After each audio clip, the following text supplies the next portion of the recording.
Today I want to tell you a story. It just happened this weekend, and it sucked really bad. And Samantha and I were going to speak at a marriage conference, and we were the token couple, don't do this, but if this does happen, there's still hope. So we had had a decent week, and I'm always pretty sensitive leading up to a speaking engagement because you're wanting to keep things, really positive and not have a big blow up.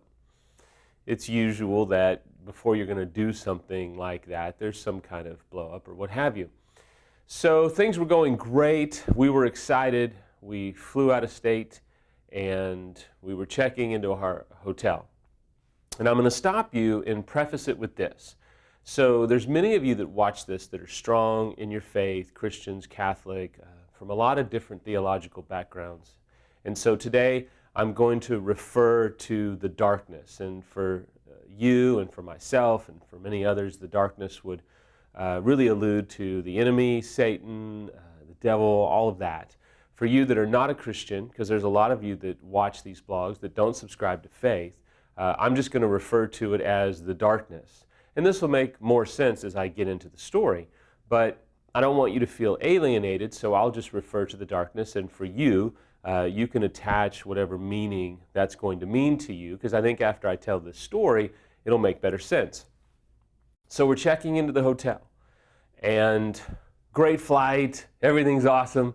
So we come into the check-in counter, really nice hotel in Orange County, California. And the woman checking us in says, "Would you like me to create a free account for you? Because that will give you free internet and all this other stuff." And I said, "Man, that'd be great." And she said, "Oh, I see from your email address you already have an account, and I'll just add that." I said, "Okay." And she said, "Let me verify the email address that is attached to your account." And she reads this email address, and it's my affair partner's email address. Samantha is next to me. Samantha hears it, and immediately the words that come out of her mouth are, "That's hilarious!" And she just stares at the woman behind the counter. And I just look down in incredible shame with, no, that is not the email address. Let me give you a new one. As I look at her with the stare of death. Samantha is next to me and is not talking. I don't even think she's breathing. I just cannot wait to get the keys and disappear. So I grab the keys. We go to the hotel elevators. We go up to our room. It's a gorgeous room overlooking the whole city. It's beautiful. We haven't talked. And what infuriated me about it was that I never saw it coming. I mean, it's been 10 years. There's no reason that it should happen other than the darkness trying to completely cut our legs out from underneath us. I mean, we're supposed to, as the unfaithful, have an awareness of what could be reminders. That's why I'm really good at, making sure we're not going to see a movie, or doing my best to kind of vet out any movie that's going to be all this stuff about infidelity. I'm pretty careful that when there's a song that comes on that's a trigger, I'll leap across the room to change the station. I'm very aware for the most part of those things. But there comes a time in infidelity recovery where I will just tell you the reminders, the triggers, the intrusive thoughts come out of nowhere. When I sat at this check-in counter, I was amazed at the unwillingness of the darkness to let go. The fact that I never saw it coming, I don't even know how that happened. So we go up to the room.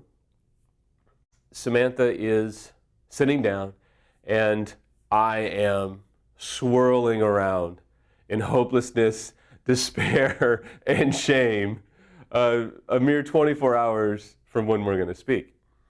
And I just simply said to her, "I am so sorry." And she can barely talk. Not because she's so fragile. Please know, it's not because she was so fragile. It was because it so came out of left field. Like it was such a sucker punch. And she just said, how could that happen? I said, well, and I kind of told her the story for the sake of time. She goes, okay. And she said, did you ever come here with her? I said, no, never once. And she said, okay. And she just was looking through a magazine with incredible speed, looking through a magazine. And we can laugh now. And I simply said, I don't know what to say other than I love you and I'm sorry. And she said, it's okay. I'm going to go work out. I said, I'm going to go to the beach and ask God to speak to me and help me. And so I left, tried to go to the beach. Traffic was so bad, went down to the hotel lobby and worked on our message for the next day. She went and worked out, came back, and 2 hours later I said, I can't believe that happened. And she said, it's okay. I can finally breathe. It's just the darkness. And we were great. So let me give you a few things very quickly that I think you absolutely have to have if you're going to survive these sucker punches from the darkness. Number one is you have to engage. It's so tempting as a unfaithful spouse when your spouse is triggered and when your spouse has the sucker punch from the darkness out of nowhere. It's so easy to circle the drain in shame and want to go hide, maybe not physically, but emotionally. Don't do that. Don't hide. Engage.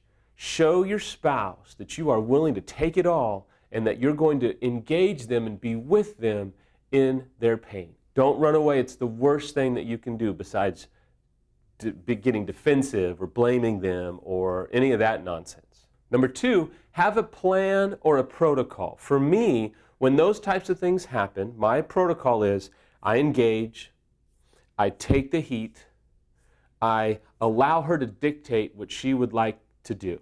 In that situation, she wanted to go work out. In some other situations, she's had to ask me a pretty large amount of questions. In other situations, she's had to yell. In some situations, she's had to cry.